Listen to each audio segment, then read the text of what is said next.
какой-то момент этим летом вдруг стала модной и чуть ли не общепринимаемой позиция, что Владимир Путин выиграет войну с Украиной не мытьем, так катанием. Так или иначе, но дожмет.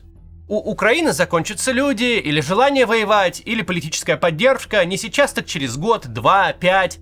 Украинцам просто надоест противостоять неизбежному катку, который едет на них, и они сдадутся на милость победителю. Из этих предпосылок стала вытекать идея, что морально правильным вообще было бы немедленно сдаться. Ее предлагали Украине вполне даже независимые русскоязычные спикеры. Мол, чего бороться, когда все равно в итоге проиграете. Всему этому способствовал внешний фон. Трамп сворачивает помощь Украине, в российской экономике все вроде бы с виду хорошо, как никогда прежде. Путин ездит на саммиты то в США, то в Китай. Все у него хорошо, он светится на всех интервью, как начищенный помидор. Все эти ощущения не имеют ни малейшего отношения к реальности, но будто бы захватили умы большинства публично выступающих спикеров. Сегодня мы постараемся ответить на вопрос, почему Владимир Путин текущую войну выиграть не сможет. И скорее, судя по тому, что мы видим, переоценивает свои возможности вести ее долго. Обычно мы подробно говорим о каком-то одном вызове, но сегодня сделаем иначе и распишем 5 причин. Одна будет военной, одна внешнеполитической, одна внешнеэкономической, одна внутриэкономической, а последняя внутриполитической.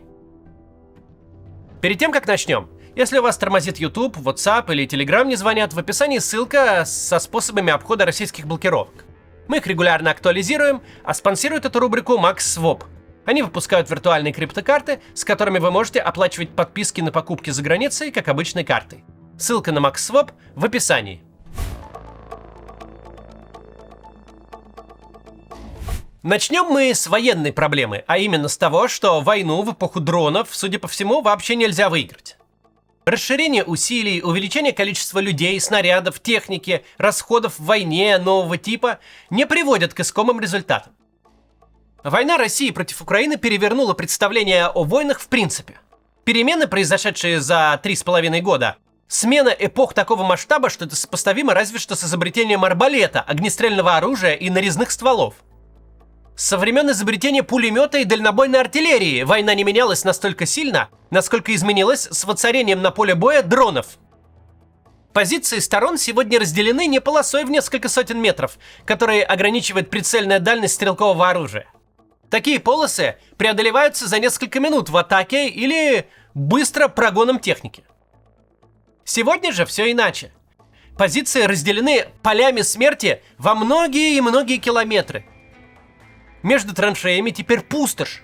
У любого объекта, который на эту пустошь угодил и виден с воздуха, будь то танк, БТР, БМП, даже крупное скопление пехоты, у любого такого попаданца срок жизни сокращается до нескольких минут. Преодолевать такие поля с какой-то, отличной от нуля вероятностью могут только крошечные штурмовые группы численностью даже не в отделении, а по 5-6 человек. Просто зайдите на тот же Deep State и посмотрите на хвосты серых зон. Особенно на то, как эти хвосты растут по мере продолжения войны и развития дронов. В таких зонах и речи не идет ни о каком наступлении. В том смысле, в котором его понимала военная наука до последнего времени. Ни о какой концентрации войск, людей и техники. Ни о каком прорыве целыми частями, подразделениями, а уж тем более соединениями. Заедет на такую территорию механизированная дивизия на 12 тысяч человек и сотню танков и останется там в виде 12 тысяч трупов и 100 горящих танков. Заедет корпус, так ляжет целый корпус. Да хоть целый фронт масштаба Второй мировой, шансов у него не будет. Единственный способ в такой войне наступать – отправлять в наступление одну за другой штурмовые группы, которые, если вдруг дойдут, то зачистят позицию, куда через какое-то время подойдет группа закрепления. В формате, когда поле боя для обеих сторон выглядит как в компьютерной стратегии, когда все видно и регулярно прилетает с неба, в подобном формате возможна только война, состоящая из локальных боев за каждый блиндаж, окоп и просто дырку в земле. В такой войне эти дырки в земле будут переходить из рук в руки месяцами, если не годами, причем иногда по 3 раза в день. Никаких прорывов в таком формате быть не может. Точнее, могут, но с одним единственным результатом. Вновь окажешься, как олень в свете фар, под чужими дронами и артиллерией, на чем прорыв твой и закончится. Харьковское наступление Украины осенью 22 года, в общем, последняя большая операция этой войны, которая стала лебединой песней прежних тактик. Как мы теперь понимаем, она могла случиться только в первый год войны, когда было еще далеко до километров простреливаемой пустоши между позициями, которые усеяны минными полями снизу и полностью закрыты эскадрильями дронов сверху. Собственно, поэтому в 23-м году широко анонсированное наступление Украины закончилось не начавшись. Потому что к тому времени война уже окончательно приняла нынешнюю форму. Прогресс – величина векторная, он всегда однонаправлен. То, что уже изобретено, нельзя разизобрести. Нынешний формат войны нельзя расформатировать. Она не станет прежней, не вернется ни к танковым клиньям, ни к прорывам по широкой линии фронта. Она теперь вот такая. Вылез – убит, а до твоих противников еще километры и километры.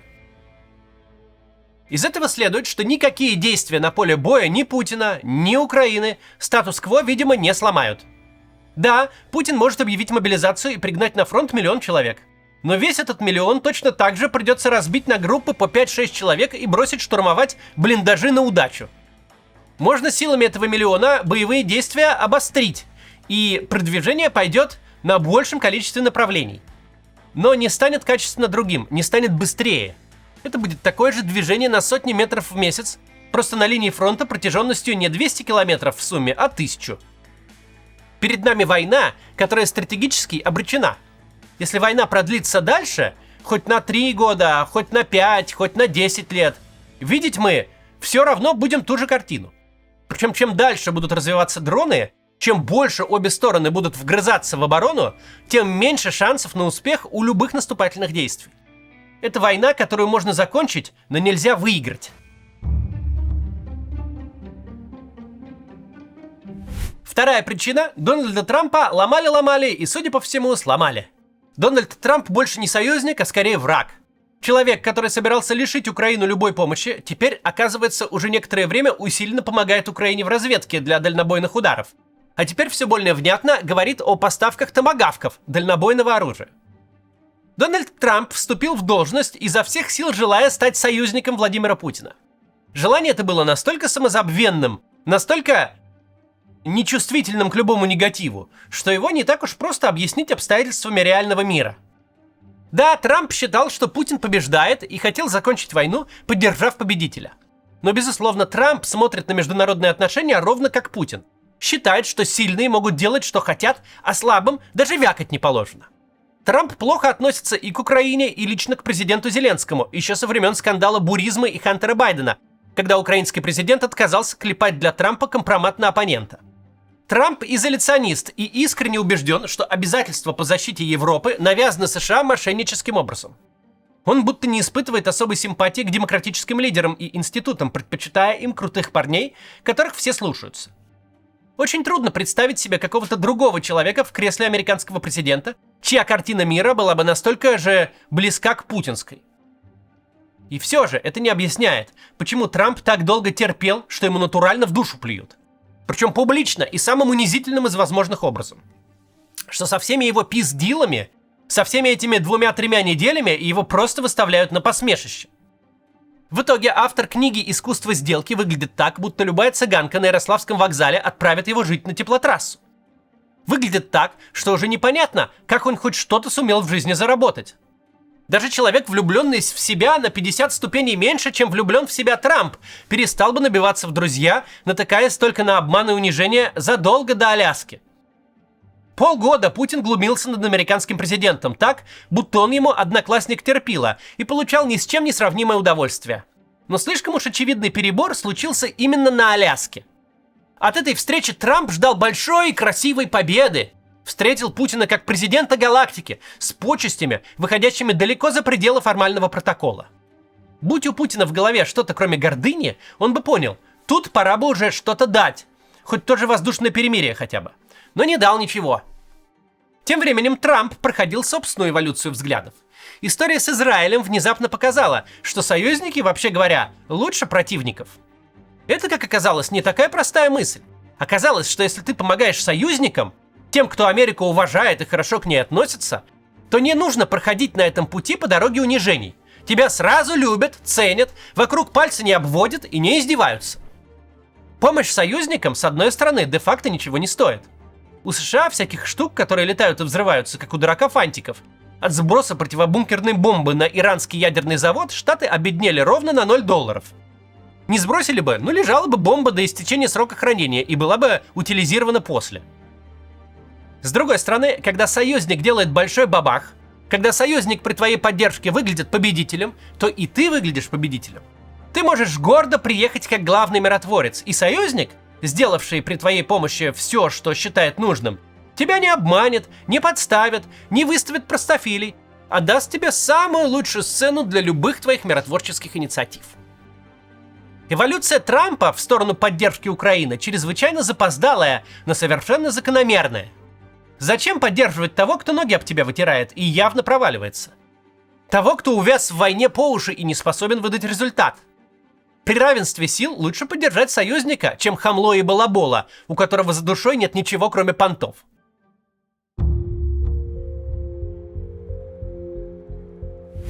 Главная кормилица российского бюджета и экономики в целом – бочка нефти. В нынешних условиях уже она не может так успешно закрывать своим телом все провалы. Мы входим в эпоху относительно дешевой нефти. Российский федеральный бюджет на 2026 год сверстан с дефицитом в 3,8 триллиона рублей, то есть чуть менее 2% ВВП. Такой дефицит рассчитан, исходя на цену на нефть марки Urals в $59 за баррель. Цена эта закладывалась в тот момент, когда Brent стоил под $70, а Urals с учетом скидки как раз те самые 59. Если мы посмотрим на график цены барреля, то заметим, при всех лихорадках, хоть вверх, хоть вниз, тренд 2025 года очевиден. Цена на нефть последовательно снижается. Цена на нефть в большой степени зависит не от войн на Ближнем Востоке и не от санкций, как принято думать, а от состояния глобальной экономики. Рекорды, которые нефть принялась ставить в нулевые и продолжает сейчас, пришлись на расцвет глобализма, на небывалый рост мировой экономики и мировой торговли.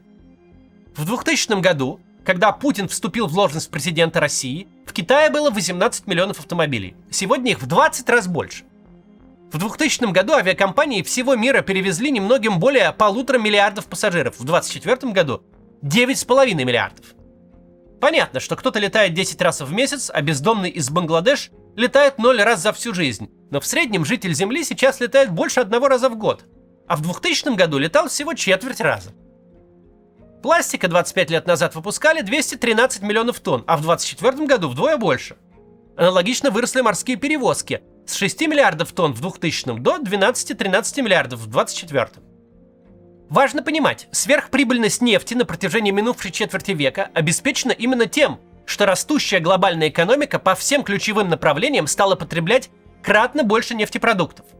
Целые регионы планеты, которые всего 25 лет назад жили только натуральным хозяйством, выращивали кукурузу и бобы, которые не предъявляли никакого спроса на нефть, потому что ишаки не нуждаются в заправке и смазке. Сегодня эти регионы собирают смартфоны, а их жители покупают себе автомобили, конструкторы лего детям, а всей семье путевку на юга, куда надо лететь на самолете. Цена на нефть, обеспечивающая процветание режиму Владимира Путина, это отражение нестабильности глобальной экономики и мировой торговли даже. Это отражение ее стремительного роста. Сейчас же мы в эпохе, когда началась торговая война между США и Китаем, которая на двоих делят 47 триллионов долларов из 111 мирового ВВП. Началась торговая война между странами, на каждую из которых завязаны абсолютно все мировые цепочки производства, поставок, разработки и финансирования. 42% мировой экономики пытаются нанести друг другу максимальный ущерб. Мы в эпохе, когда идеи изоляционизма, ограничений на торговлю, миграцию и туризм распространяются по планете как пандемия. Когда вновь стал невероятно популярен культ суверенитета. Когда к власти один за другим приходят люди, которые видят в глобальной торговле угрозу и вред. Такой мир, проводником которого является Дональд Трамп со своими хаотичными тарифами, это мир дешевой нефти. Мир, где значимые глобальные рынки, подталкивая друг друга, неизбежно замедляются. Где сокращаются инвестиции, сокращается потребление, сокращается и снижает свою эффективность производства. Потерявший работу из-за удорожания китайских микросхем сборщик комбайнов John Deere в Америке не купит новую машину. Будет ездить меньше на старой и не полетит с семьей на Гавайи. Да, в безумной путинской логике существует идея, что если Европе и Америке будет плохо, то нам станет хорошо. Если у них, мол, убудет, то нам прибудет. Но в реальном мире не может стать хорошо продавцу от того, что покупатель стал беднее. Путин уже ведет войну в долг. уже в этом году недополучил порядка четверти поступлений от нефтяного экспорта. Бюджет на следующий год сведен с дефицитом, исходя из сверхоптимистичного предположения, что ситуация не станет хуже. Что цена на нефть весь год продержится почти доллар в доллар такой же, как была на момент верстки проекта бюджета.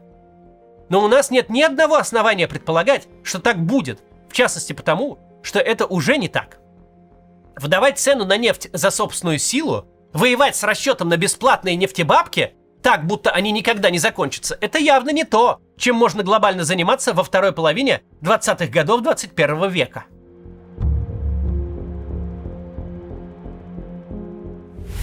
Российская экономика стремительно охлаждается. Война, оказавшаяся крайне ресурсоемкой, не может жить без постоянного наращивания расходов. При этом надутый ею пузырь в экономике уже не покрывается тем уровнем расходов, который есть.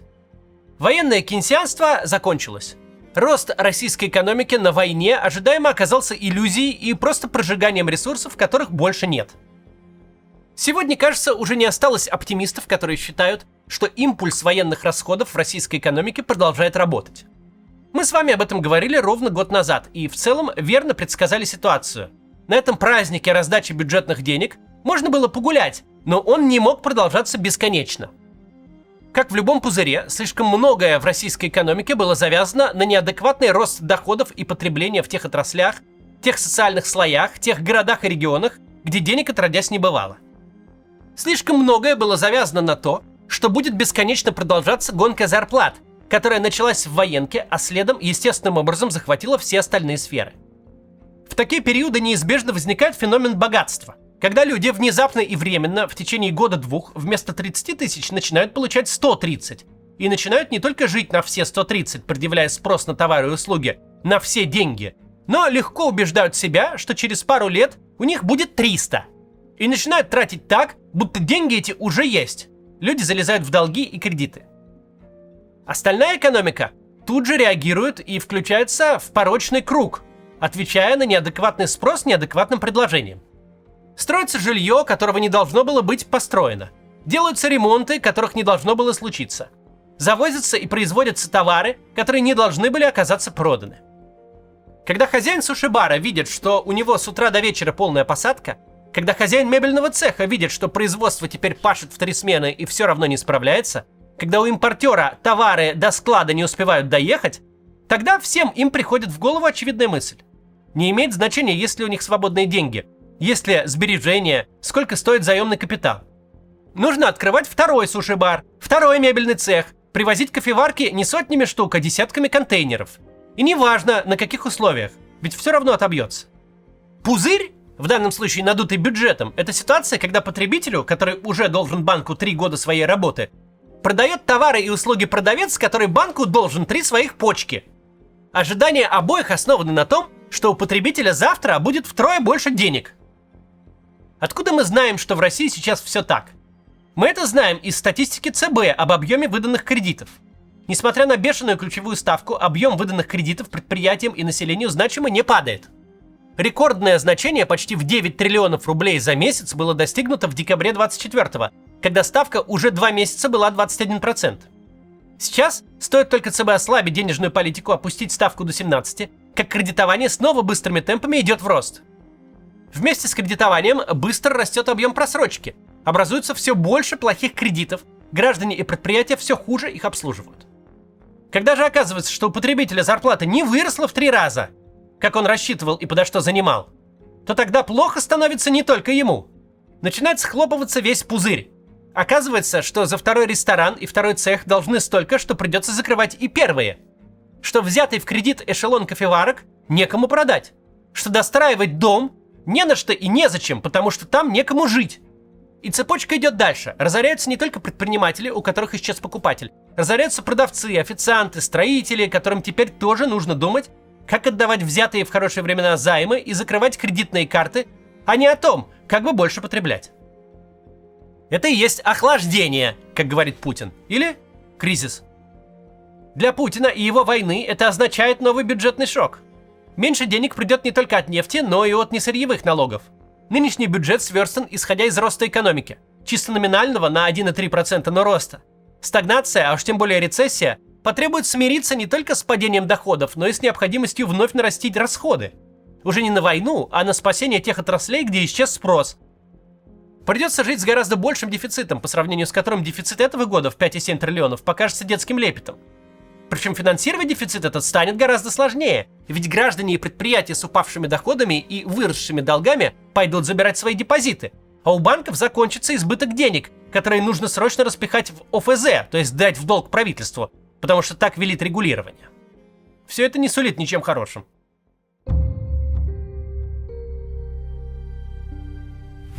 Очень тяжело поддерживать лояльность граждан и элит тогда, когда ты не можешь раздавать все и всем. Закончить нам следует политической проблемой. Удобно воевать, удобно творить любого масштаба глупости ровно до тех пор, пока на это есть деньги. Причем избыток денег. Такой избыток, когда можно раздавать всем и на все. Забрали у олигарха имущество в Европе на 500 миллионов. Даешь ему госконтрактов на 5 миллиардов и имущество ушедших из стран компаний еще на столько же. Ушли инвесторы. Делаешь главным инвестором бюджет. Выросли издержки при внешнеторговых операциях из-за санкций. Закрываешь эти издержки. Здесь строим 1000 самолетов за 8 лет. Там платим блогерам их годовой заработок на Ютубе за 2 видео в ВК. Тут даем бывшему сборщику Форда 3 оклада за сборку дронов. Все пределы. Все живут свою лучшую жизнь. И это работает. Но только до тех пор, пока денег действительно избыток. В таких случаях никто не задумывается, чего стоит эта война. Элита обустраивает завод, который стоил миллиард, но достался за рубль. Граждане, кому повезло, выбирают ламинат для новой квартиры, а кому не повезло, особо не чуют перемен. Когда же вдруг оказывается, что все минувшие годы были чистой иллюзией, что в войне не видно конца, края, нет побед и хоть какого-то результата, что огромные деньги были профуканы максимально бездарно, без создания хоть какой-то добавленной стоимости, хоть какого-то фундамента для будущего, что деньги эти не вложили в инфраструктуру образования и здравоохранения, а просто сожгли, когда элиты вдруг осознают, что их жизнь стала не только опаснее, ведь раскулачить и посадить могут кого угодно, но еще и беднее, вот в таких обстоятельствах то, что прежде вызывало максимальное безразличие, начинает вызывать раздражение. Особенно сильное раздражение, особенно сильное желание все это прекратить появляется в том случае, когда внезапно обнаруживается растерянное правительство, которое вместо того, чтобы уже привычно раздать деньги всем во все стороны, начинает наоборот активно шурудить в карманах каждого, до кого только может добраться, чтобы деньги изъять. Любая война становится непопулярна со временем, даже если изначально воспринималась как справедливая, оборонительная и победная, чего про эту войну сказать никак невозможно. Но в данном случае ситуация будет усугубляться еще и тем, что война явно делает всех беднее. Когда начальство что-то там себе придумало и где-то там воюет, это один разговор. Это их проблемы. Когда оно это делает за наш счет, проблемы уже наши.